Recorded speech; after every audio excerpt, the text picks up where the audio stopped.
फक्त इकडे लक्ष द्या की आपण काय स्टडी करणार आहे ह्यामध्ये आपण इक्विलिब्रियम कॉन्स्टंट्स फाइंड करणार आहे. मोस्टली सगळे इक्विलिब्रियम कॉन्स्टंट फाइंड करणार.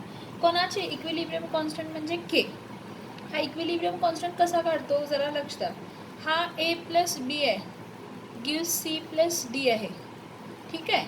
आणि ही जर ही रिॲक्शन रिव्हर्सिबल असेल आणि इक्विलिब्रियम अचीव करत असेल तर आपण काय म्हणतो, equilibrium constant K is the concentration of प्रोडक्टचं प्रोडक्ट कॉन्सन्ट्रेशन डिवायडेड बाय रिॲक्टंटचा प्रोडक्ट कॉन्सन्ट्रेशन्स इंटू प्रोडक्ट. मग कॉन्सन्ट्रेशन्स घेतो म्हणून इथं काय घेतो, केसी. काय झालं, product of the ratio of product concentration to the ratio of to the reactant concentration. Product of reactant concentration is called as equilibrium constant. आता आपण इथं आयोनिक इक्विलिब्रियम बघतोय. मग आयोनिक इक्विलिब्रियममध्ये आपण काय बघणार आहे, इक्विलिब्रियम कॉन्स्टंटच बघणार आहे. कोणाचं तर वॉटर डिसोशिएट झाल्यावर काय फॉर्म करत आहे, H+ फॉर्म करत आहे, OH फॉर्म करत आहे. ॲसिड्स आणि बेस आहेत, त्या ॲसिड्स आणि बेसला आपण क्लासिफाय करतो काय, strong acid, strong base, weak acid, weak base. मग ह्यांचं आपण डिसोसिएशन कॉन्स्टंट काढतो. काय फाइंड करतो, ह्याचं आपण काय फाइंड करतो तर डिसोसिएशन कॉन्स्टंट काढतो. त्यानंतर ना रिलेशन्स फाइंड करतो किंवा रिॲक्शन्स फाइंड करतो. काय की एखादा ॲसिड आहे आणि सॉल्ट आहे, त्यामध्ये रिॲक्शन झाली तर काय होणार आहे, आयोनायझेशन. आता स्ट्रॉंग ॲसिड आणि बेस आहेत पण ह्यांचं वॉटरमध्ये मिक्स केलं की ह्यांचं डिसोसिएशन होतं. स्ट्रॉंग ॲसिडनी स्ट्रॉंग बेस कम्प्लिटली डिसोशिएट होतात, पण वीक ॲसिड आणि वीक बेस कम्प्लिटली डिसोशिएट होत नाही. मग काय, कसं, मग आपण इक्विलिब्रियम कॉन्स्टंट कसा काढतो हे आपण बघतो. त्यानंतर रिॲक्शन्स बघतो. कोणामध्ये रिॲक्शन्स बघतो तर reaction between ion of salts and ion of water molecules. काय बघतो आपण, रिॲक्शन्स. कोणाचे रिॲक्शन्स तर रिॲक्शन्स आपण कशामध्ये बघतो, reactions between ions of salt. Ions कोणाचे, सॉल्टचे, आणि आयन्स ऑफ कशाचे तर वॉटरचे. ह्यामधले आपण रिॲक्शन्स बघतो. त्यानंतर ना काय बघतो, सॉलिड सॉल्ट्स कोणते आहेत. मग मोस्टली सॉल्ट सॉलिड्स असतात. काय सॉलिड सॉल्ट्स कोणते आहेत आणि ते वॉटरमध्ये डिझॉल्व्ह झाले की काय होतं, and it's ion in water. ह्याचं बेस्ट एक्झाम्पल सांगितलं तर मी सांगते की NaCl कॉमन सॉल्ट आहे बघा. NaCl कसली सॉल्ट आहे, कॉमन सॉल्ट आहे. जर NaCl कॉमन सॉल्ट आहे तर ती डिसोशिएट होते कशामध्ये, Na++ आणि Cl- मध्ये. कधी, जेव्हा वॉटरमध्ये डिझॉल्व्ह केलं की, जेव्हा वॉटरमध्ये डिझॉल्व्ह केलं की Na काय फॉर्म होत आहे प्लस, Cl काय फॉर्म होत आहे मायनस. Na+ आणि Cl- हा वॉटरमध्ये काय होत असतो तर फॉर्म होत असतो. ठीक. आता नेक्स्ट आपण बघूया. आपण सगळ्यात पहिला बघूया टाइप्स ऑफ इलेक्ट्रोलाइट. आता तुम्ही इलेक्ट्रोलाइट म्हणजे काय म्हणणार, सगळ्यात पहिलं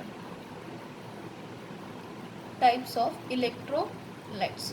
आता इलेक्ट्रोलाइट्स म्हणजे काय बघा, इलेक्ट्रोलाइट्स म्हणजे काय की जे वॉटरमध्ये डिझॉल्व्ह केलं की डिसोशिएट होणार आहेत. जे वॉटरमध्ये डिझॉल्व्ह केलं की काय होणार आहे, डिसोशिएट होणार आहे. The substance which give rise to ion when dissolved in water. काय म्हणतो आपण त्याला, एखादा substance, the substance which gives what it gives, which gives what it gives, the substance which gives rise or give rise लिहिते मी, which give rise to ions, give rise to ion when dissolved in water. हां ठीक आहे. मग तुम्ही म्हणाल की काय, Wien डिझॉल्व्ड in water, हां सबस्टन्स जो काय देतो वॉटरमध्ये डिझॉल्व्ह झालं की काय देतो, आयन्स देतो, त्याला आपण काय म्हणतो, इलेक्ट्रोलाइट्स म्हणतो. मग जे देत नाहीत म्हणजे जे वॉटरमध्ये डिझॉल्व्ह झालं तरी पण आयन्स देत नाहीत ते नॉन इलेक्ट्रोलाइट्स. ते कोण असणार आहेत, non electrolytes. The substance which do not ionize after dissolving in what, after dissolving in water. The substance which do not ionize after dissolving in water is called, they are called as what, or they are called as non electrolytes. त्याला आपण काय म्हणतो? Non electrolytes. बघा, जो substance वॉटरमध्ये dissolve झाल्यावरती ions देणार आहे त्याला आपण काय म्हणणार आहे? इलेक्ट्रोलाइट्स म्हणणार आहे. त्याला आपण काय म्हणणार आहे? इलेक्ट्रोलाइट्स. आणि जो सबस्टन्स वॉटरमध्ये डिझॉल्व्ह झाल्यानंतर ना आयन्स देत नाही त्याला आपण काय म्हणणार आहे? तर नॉन इलेक्ट्रोलाइट्स. काय म्हणणार आहे? Non electrolytes. आता बघा, इलेक्ट्रोलाइट्स जे असतात, जे डिसोशिएट, इलेक्ट्रोलाइट्स म्हणजे काय म्हटलं की जे वॉटरमध्ये डिझॉल्व्ह झाल्यानंतर ना कॅटायन्स आणि एनायन्समध्ये काय होतात? तर डिसोशिएट होतात. जे कॅटायन्स आणि एनायन्समध्ये काय होतात? डिसोशिएट होतात. मग हे जे इलेक्ट्रोलाइट्स आहेत, ह्या इलेक्ट्रोलाइट्सला आपण क्लासिफाय करतो. किती टाईपमध्ये क्लासिफाय करतो? स्ट्रॉंग इलेक्ट्रोलाइट्स आणि दुसरा कोणता? तर वीक इलेक्ट्रोलाइट.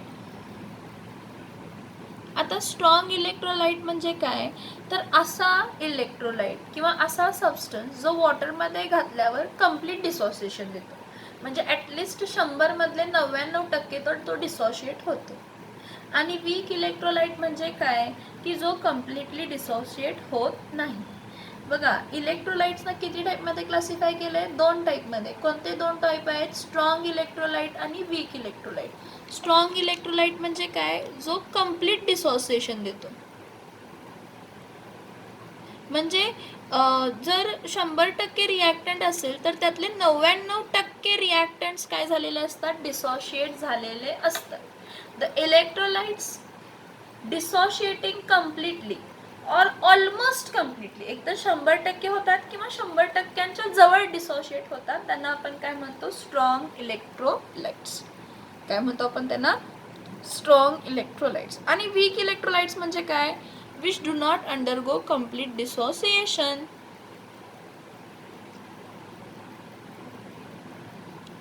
किंवा ज्यांचं डिसोसिएशन पार्शियली होतं किंवा आयोनायझेशन पार्शियली. हे बघा, डिसोसिएशन आणि ionization meanings the same. Dissociate म्हणजे कॅटायन्स आणि एनायन्समध्ये सेपरेट होणे.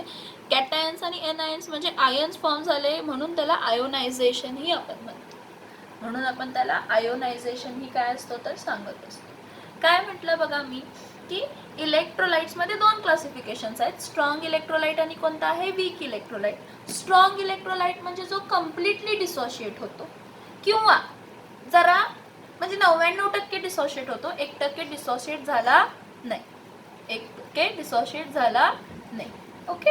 आणि वीक इलेक्ट्रोलाइट म्हणजे ज्यांचं डिसोसिएशन कम्प्लिटली होत नाही, थोडंच डिसोसिएशन होतं. म्हणजे 100% खूपच झालं, 50% होईल, 60% होईल, पण कम्प्लीट डिसोसिएशन होणार नाही.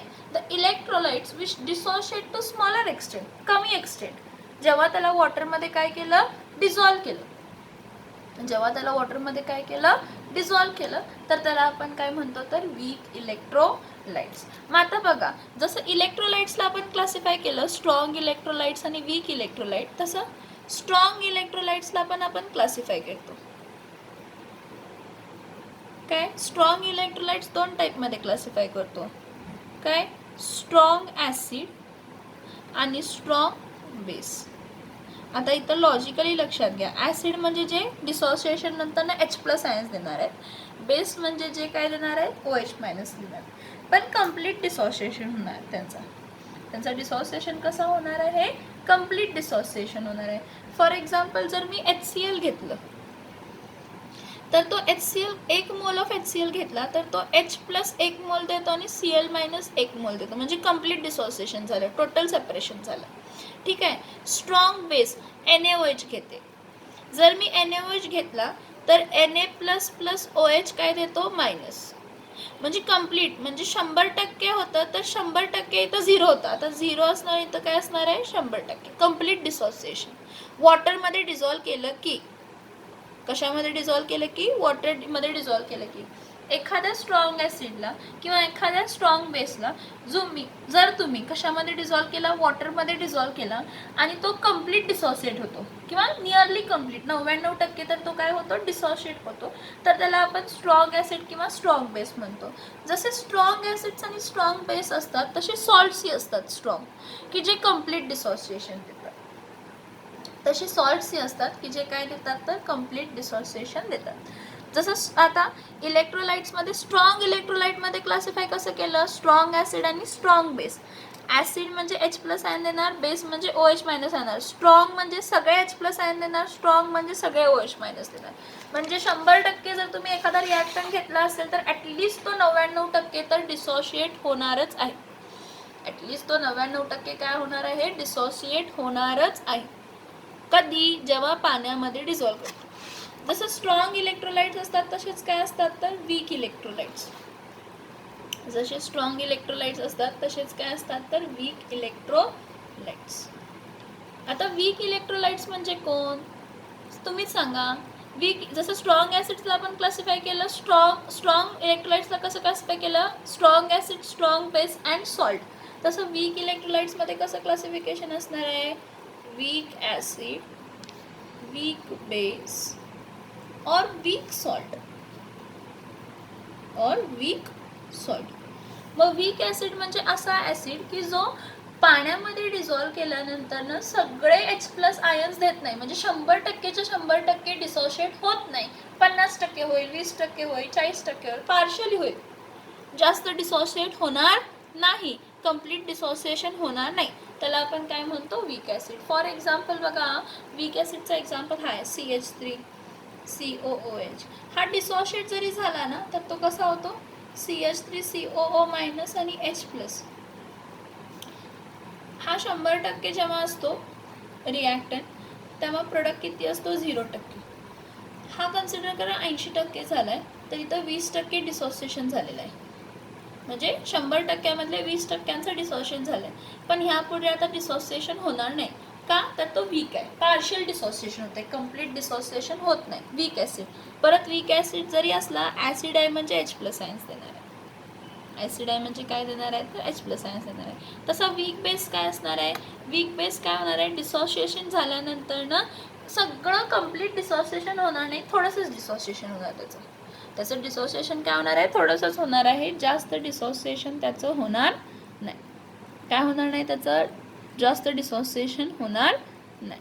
आता काय होतंय बघा, एखादी रिॲक्शन आपण दाखवताना एखादा ॲसिड आहे तो स्ट्रॉंग आहे का वीक आहे, किंवा एखादा बेस आहे तो स्ट्रॉंग आहे का वीक आहे, किंवा एखादी सॉल्ट आहे ती स्ट्रॉंग आहे का वीक आहे, हे दाखवताना आपण कसं दाखवतो बघा.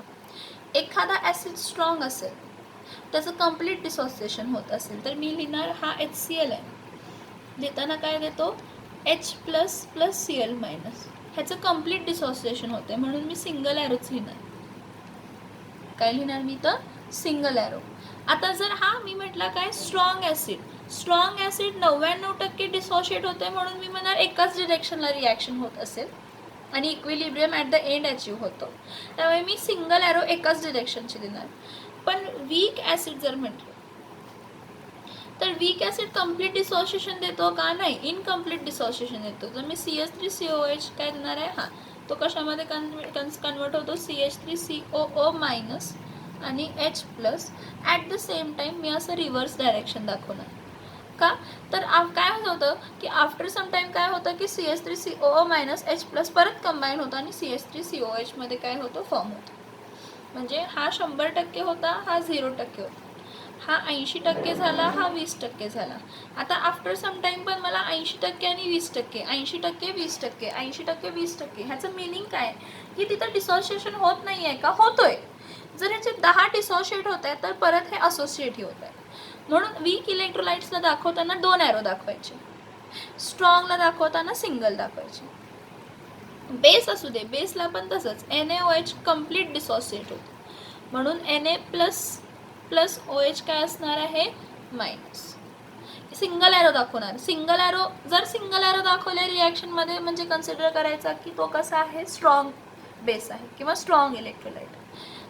आणि एखादा बेस, आता ह्यातला बेस कोणता घेऊ, वीक बेस,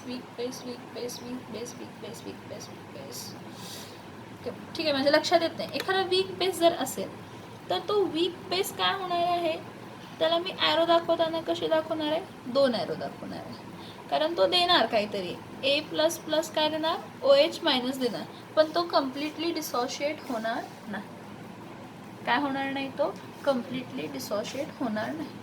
आणि एकदा सांगते सगळे, एखादा इलेक्ट्रोलाइट आहे, त्या इलेक्ट्रोलाइट म्हणजे काय, तर पाण्यामध्ये डिझॉल्व झालं की तो डिसोशिएट होतो. इलेक्ट्रोलाइट म्हणजे काय, पाण्यामध्ये त्याला डिझॉल्व केलं की तो डिसोशिएट होतो कॅटायन्स आणि एनायन्समध्ये. मग पाण्यामध्ये जर त्याला टाकलं आणि जर तो डिसोशिएट होत नाही आहे, काय होत नाही आहे, तो डिसोशिएट होत नाही आहे, तर तो नॉन इलेक्ट्रोलाइट आहे. कोण आहे तो, नॉन इलेक्ट्रोलाइट. आता जो इलेक्ट्रोलाइट्स आहेत, त्या इलेक्ट्रोलाइट्सला आपण किती टाईपमध्ये क्लासिफाय करतो, त्या इलेक्ट्रोलाइट्सला आपण 2 टाईपमध्ये क्लासिफाय करतो. कोणते 2 टाईप्स आहेत इलेक्ट्रोलाइटचे, स्ट्रॉंग इलेक्ट्रोलाइट्स आणि वीक इलेक्ट्रोलाइट्स. मग स्ट्रॉंग इलेक्ट्रोलाइट्स म्हणजे कोण, जे कम्प्लीट डिसोसिएशन देणार आहेत, म्हणजे 100% डिसोशिएट होतील किंवा नियरली 100% म्हणजे 99% तर डिसोशिएट होणार आहेत. वीक इलेक्ट्रोलाइट म्हणजे काय, जे कम्प्लिटली डिसोशिएट होणार नाही, पाण्यामध्ये डिझॉल्व केले की एक 50% डिसोशिएट होतील, त्यापुढे डिसोशिएट होणार नाही. मग आता स्ट्रॉंग इलेक्ट्रोलाइट जे आहेत ते क्लासिफाय केले कशामध्ये, स्ट्रॉंग ॲसिड, स्ट्रॉंग बेस आणि स्ट्रॉंग सॉल्ट्स. म्हणजे स्ट्रॉंग ॲसिड म्हणजे तर कम्प्लीट H+ आयन देणार, कम्प्लीट OH- आयन देणार किंवा कम्प्लीट सॉल्ट आयन देणार. आणि वीक इलेक्ट्रोलाइट्स कशामध्ये क्लासिफाय केले, तर वीक ॲसिड, वीक बेस आणि वीक सॉल्ट्स.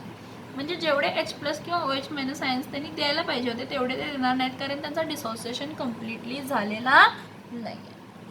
आता जर एखादं स्ट्रॉंग इलेक्ट्रोलाइट असेल तर आपण त्याला कशानं दाखवतो, सिंगल ॲरोनं दाखवतो. पण जर वीक इलेक्ट्रोलाइट असेल तर त्याला आपण कसं दाखवतो, तर डबल ॲरोनं दाखवतो. कसं दाखवतो, डबल ॲरो.